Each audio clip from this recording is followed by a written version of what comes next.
Hello, welcome to Portage County Matters. I'm Patty Dreier, Portage County Executive, and I'm really glad to have you with us this month. We have guests from the Portage County Alliance for Youth. We're going to talk about our kids right here in Portage County and what we're doing to help prevent unfortunate things from happening, but also help develop really fabulous things and help them grow to their fullest potential. So anyway, that will be the main part of our show today, but I wanted to take a few moments at the top of the show to talk with you about something that I never really shared a lot about, and that is related to the North Central Wisconsin Workforce Development Board that I'm a very active member of. It's a regional partnership where 9 counties come together and work on regional workforce development opportunities and issues. We recently completed a strategic planning document for the opportunity to pull in some federal funds that will help support us in our workforce development initiatives here. And this was a step that was completed over the last few months in 2015, and in 2016 our next step will be that we'll have to develop sort of like a more narrow focused strategic plan for our local community that will complement and work in tandem with this regional plan. And when we complete all of those things, then we'll be ready to receive those federal dollars that will help us with these initiatives. There are a number of people from our 9 counties. The counties are Adams, Forest, Langley, Lincoln, Oneida, Marathon, Vilas, and Wood counties, in addition to Portage County. Each of our communities has a number of different local individuals who are on a leadership board for this organization. But local elected officials, such as myself, are the key LEOs, as they call them, to help organize at this level initiatives. So, again, it was very exciting to be part of the strategic planning process and really to help them along in that effort. The mission of the North Central Wisconsin Workforce Development Board is, as we just newly revised it, to lead, support, and sustain the development and retention of a skilled, competitive workforce which meets the changing needs of regional employers and promotes economic growth in a global economy. That's not too big of a mission, is it? Anyway, we all know that it's a really important part of our state and our national and our global picture, but it's no small undertaking. We have 3 strategic themes. I just want to highlight what those themes are, and then we'll move on to our guest today. But I thought you might find this interesting. So strategic theme number 1, we'll be monitoring and responding to external environmental shifts and changes. That is, we're going to monitor and respond to worker shortages, which are anticipated in many sectors in the primary age 18 to age 64 age group. So that's one. And also under that strategic theme 1, we're going to be increasing community awareness of changing external workforce development issues and initiatives, and will coordinate effective communications around them to various workforce and economic development organizations in our 9-county area. Strategic theme number 2 will be to strengthen services and partnerships, and we work with local employers in all of our 9 counties, and also then in tandem with the state and others across the wider world, I guess I would say. We will maximize collaboration, and we're going to expand partnerships, and I won't go into more details on that one right now. Now, the last of the strategic themes for our North Central Wisconsin Workforce Development Board is to strengthen awareness of the board itself and the organization. We're going to increase awareness of the mission, vision, and services. We'll develop a process to measure our return on investment, and we will investigate and, where appropriate, implement strategies to address the lack of private sector financial support and overall narrow funding stream. Indeed, we do have narrow narrow funding streams as it stands today for workforce development initiatives that are crossing all the sectors.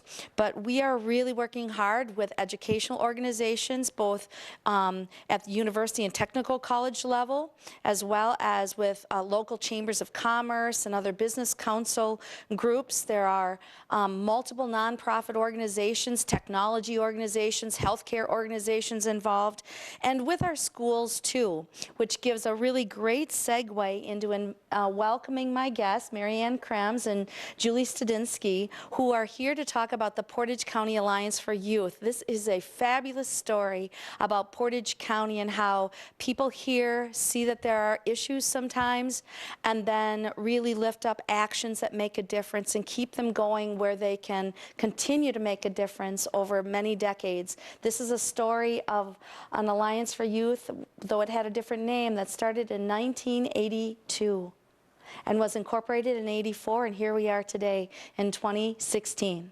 Welcome, Marianne and Julie. Thank you. Thank you. I would love to have you share a little bit more about yourself. Let's start with you, Marianne. Where do you come from when it is the story of intersecting with the Portage County Alliance for Youth? Let's start with that one. And why do you stay involved today? All right, I was a counselor at Pacelli High School, and so the people that had started this came to me and said, you need to be a part of this group. So I did, and I've been there ever since. So even after I retired as a volunteer. So, but basically the group started in 1982 because 4 young people were killed over the summer, either due to drugs or alcohol. And what is so marvelous about this experience, as sad as it was, is that parents and school personnel came together and said, we need to do something. Ann Sherrill and Bill McCulley were 2 of the founders of this particular group that we started, or that was started at that time. And basically, they learned that chemical abuse is one of the most serious problems of the 15 to 20-year-old population. So that was their concern in starting it. All right, wow, and so we're going to talk a lot more about that story. Let's bring Julie into the picture. Julie Studinski, welcome. Thank you. From St. Bronze.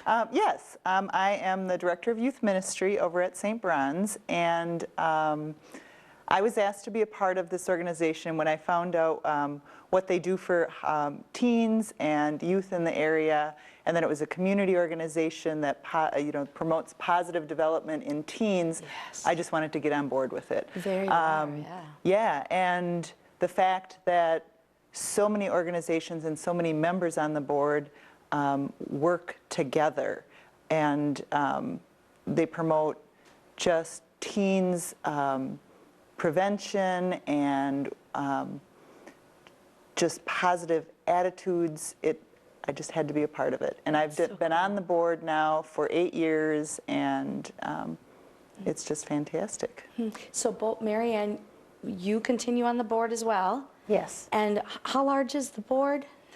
I would say, well, we have 2 groups. One is called our active PCAY members, and they're the people that come to the meetings and do the work. The email members are people on the board who are interested in our work and want to know what we do, but they, because of jobs or because of their other commitments, cannot come to our meetings. We used to have a lot of we have every school member of every school as a member of PCAY. So we have those connections with all of the schools in Portage County. Public and private schools. Public and private. PCAY, for those that are tuning in, is the Portage County Alliance for Youth. Yep. And it adapted that name. It started out when these people first began the group as Portage County Intervention for Youth. But as the years progressed, we decided we weren't really doing intervention on drug and alcohol issues, but we were looking more for prevention. So we had Portage County Prevention. And around 1980 or 85 or so, I don't remember the date, Deb Knipple came to our board and said... Familiar name. Yes. She said, you know, we are working at preventing at-risk behaviors of youth. I have been exposed to a process called, from Search Institute, called developmental assets. And with that, developmental assets is a research-based group of qualities. What Search Institute did is they served 100,000 kids in the country. And they came down, and what they found out was these 40 qualities, if a youth has them in their life, they will reduce their at-risk behaviors, they will become mature, positive adults. And the question was raised, what are you really doing? We said, we're doing positive youth development because it's a better way to approach it. And not that we negate the fact that there are at-risk behaviors with tobacco or alcohol or what other drugs, but we want to emphasize that kids have positive values within themselves, that they can resist these, and we want to give them the strength and the power to do that. You know, this is just such an awesome thing to look at. The resources that you gave me, I've been familiar, and some people may be aware that I used to be a grant writer here in Portage County, and I had the great honor of writing some grants with our Health and Human Services Department. And in doing that, one of the things that I did at that time was to look into, because if you're going to tell the story of what we do with our youth programs and how we're intervening in children's lives when they need to get on a better track, sometimes this happens through the social service mission, what we ended up doing was being able to tell the story of how strong it is that we are building our programs on the developmental youth assets, these 40 assets that the Search Institute had researched and found to be evidence-based assets of the right track, let's just call it that. Right. And so it's so neat to be here today, many years later, and we're still moving ahead. We're still focusing on solid work here, solid research and science to do the best thing for our kids in our whole community, every corner of this county. Well, and the cool thing about it is many of the board members, their organizations are doing this. The YMCA, the Boys and Girls Club, you know, the churches in town, all of these assets that support, they empower, they provide service. They're building assets in these kids. And so when we all come together as board members and decide what kinds of things are we going to do to help empower these kids, we have great minds that are working together to build assets in the kids. So let's, before we go further about the Portage County Alliance for Youth, let's drill down into the assets a little bit to give people a sense of what are we talking about. Can you take that one, Mary Ann? Sure. Well, basically, one of the things that we do is we write asset articles once a month that are in the papers of the Gazette and also with the Rochelt Record and the Community Spirit. In Amherst. So they all get our articles because they've asked for them. And basically what we do is we try to address how parents can build those assets in their youth from birth up to age 18 type of thing. So even though 40 sounds like a lot of things to remember, you can be broken down into 8 categories. And basically there are internal assets which a youth builds within themselves with the help of mom and dad and neighbor and grandmother or whoever. And those include support, empowerment, boundaries and expectations, and constructive use of time. Then there are the external assets, which is something their teachers, their parents, whatever, have to help them develop within themselves. And that's commitment to learning, positive values, social competencies, and positive identity. One of the nice things is the boundaries and expectation ties in very well with our prevention work of what we're trying to do, whether they not use e-cigarettes, whether they choose not to drink with their friends, they don't take alcohol from their mother's refrigerator, whatever it is, we're trying to help them make those better choices for themselves. The more empowered they are in positive youth development, the less likely they are to choose, because there are many children who choose not to. It's just like I heard the other day, 89% of the students at the university do not smoke, which is marvelous because, you know, it's a smoke-free environment and they really pushed themselves, pushed for passing that. That is asset building at the highest, you know, even for the adults. We look at positive youth development as an internal process that promotes positive outcomes by providing choices, relationships, and support to fulfill. And this occurs not only with their families, but their neighbors, the community, And we were so pleased that the Portage County executives, supervisors passed a resolution with the help of Judy Bablich to say that this is such a valid process that we want this to permeate all of the activities that the county does when they're addressing youth. So Julie, I want people to even understand a little bit more. So Mary Ann gave us the eight overarching, 4 external and 4 internal assets, developmental assets of youth: support, empowerment, boundaries and expectations, constructive use of time, commitment to learning, positive values, social competencies, and positive identity. Let's go back to boundaries and expectations, since Mary Ann was just talking about that. I see we've got family boundaries, school boundaries, neighborhood boundaries, adult role models, positive peer influence, and high expectations. So will you just talk a little bit more? How does it look in a child's life then, when we're really talking about these concepts? What does it really look like on the ground? Well, I guess it just depends on, so you're looking at that particular... Like family boundaries. So for number 11, it just happens to be, Yep. I know the listeners tuning into the show on Portage County Alliance for Youth and Developmental Assets won't have the sheet in front of them necessarily, but family boundaries, it says the family has clear rules and consequences and monitors a young person's whereabouts. So that's part of the boundaries and expectations. If that is in place, then children have a greater chance to succeed. Yes, exactly. Right? So school boundaries, neighborhood boundaries, interesting. Yeah, I mean, really, it's setting clear rules, setting clear boundaries, and sometimes that's helping the parents to set those boundaries, helping the school to set those boundaries. I mean, we've gone into the schools to help parents.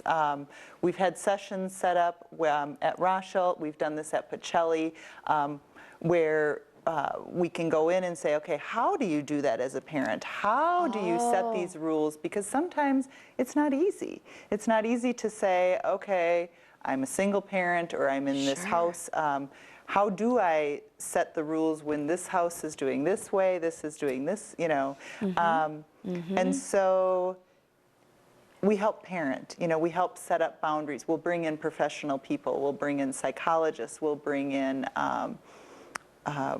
we've had police officers, you know. And you also link with other community organizations. Say the Absolutely. Family Crisis Center, let's imagine.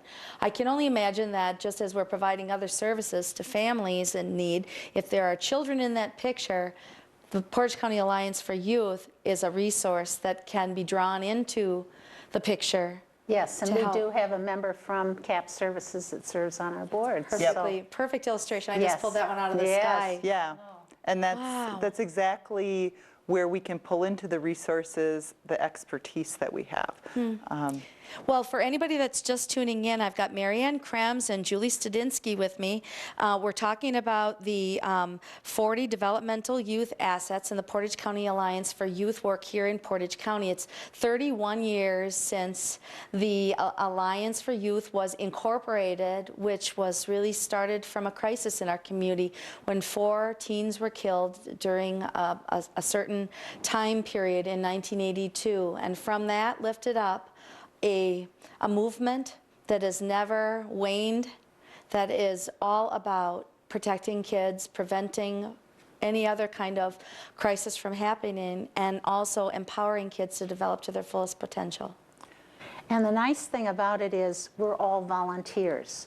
They are paid in their paid positions of the work they group, but many of the groups they work for give them the time to come and participate in this. But as an alliance group, we receive no funding other than donations from people that support our work. So really, I did not know so that. we have been doing that. Now we just had a new member join us from the Kiwanis Club because he feels they have money that they can assist us with in our projects that we do, but he wants to be a part of us. So it's really kind of a nice experience. And with that and the volunteerism that people do, we are being sustained through the years of what we're doing. let's talk about some of the specific events. Yeah. And let's make sure we get the January event in first, since this is a January show. Let's touch on that one, then we'll talk about prom stuff and lots of others. So go ahead, take it away. Go ahead. January 28th. January 28th will be our asset dinner.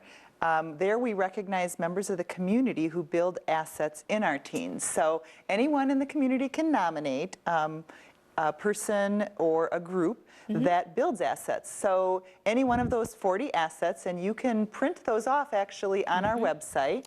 Okay. And we'll show that on the bottom of the Right. screen, the And television screen. Fabulous. What is that website? Do you know by heart? Well, you can go to www.search-institute.org, and they have the list of them there.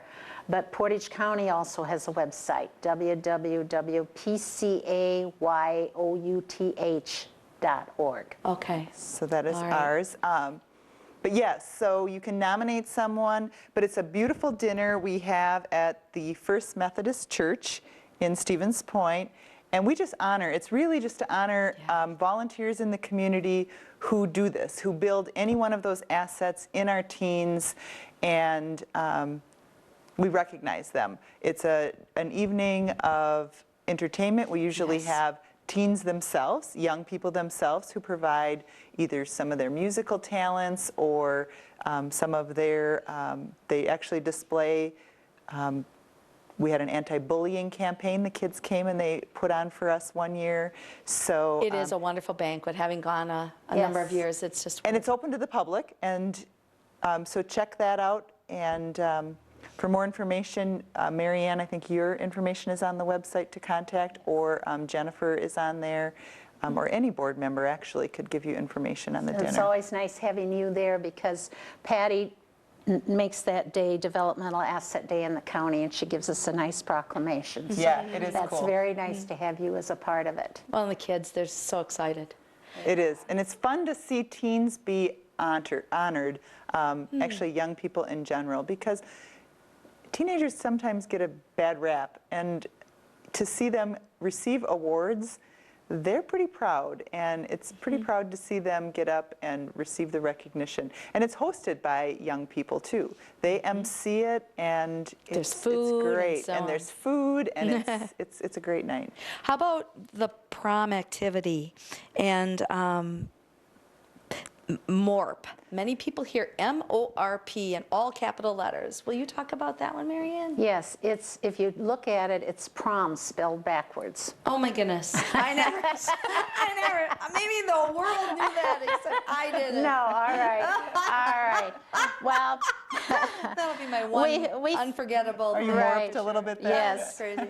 well, we felt that youth have a wonderful time at prom, but many times it can end in disaster or it can end in sad experiences, so we wanted to provide a positive experience. In the past, we had been at the bowling alley, we had provided different things, but our secret to success has been found when the movie theater connected with us, and they provide free films following prom. We provide the treats, the food. Gotta have pizza. Yes, yes. And we have people volunteering to chaperone. We have people that donate prizes, and they hand out prizes. They have a place for them to do karaoke. I mean, it's just kind of a fun thing. And about 4 o'clock, they're all tired. They go home, and so do the chaperones. I remember people asking who will take the shift from, 'cause it's really like It is. all night long, isn't Yep, it? it starts at Yeah. like 11:30 p.m., right when prom gets done. And the cool thing about it is every school in Portage County will have prom on the same night for that reason, so that Isn't that they all terrific come how you've together, coordinated? and Wow. they all come. Yep. We end at 4 a.m. The chaperones have a great time. We have a DJ in the lobby of the Rogers Theater, and they show the first run movies. The kids have a blast. They come out, they That's look for their prizes, they have popcorn, and again, it's a place to another be, and it's event safe. that the teens can see other teens from the other schools, so they Oh, see, yes. you know, it's not a normal situation where they're getting together with peers from Portage County. But they help to organize it too. They're doing their own organization. You're just mentoring them along, Yes, right? and the nice thing is even if they didn't get a date to prom, they can still come to Oh, yes. to MORP, you know, and then they don't feel left out or whatever, you know. And some come with groups of girls or some with a group of guys or whatever. But what is nice is that the movie theater has reached out, and Marshfield contacted us, and they're providing it in Marshfield. So You've the got same thing. duplications of We this do. initiative in other communities. Yeah. Wow. Where else in Wisconsin do they have a similar I kind think of scenario? some schools up north have post-prom parties in their school. trying. How about an to, yeah. alliance Yeah. for youth in other communities? Do you see this kind of capacity elsewhere?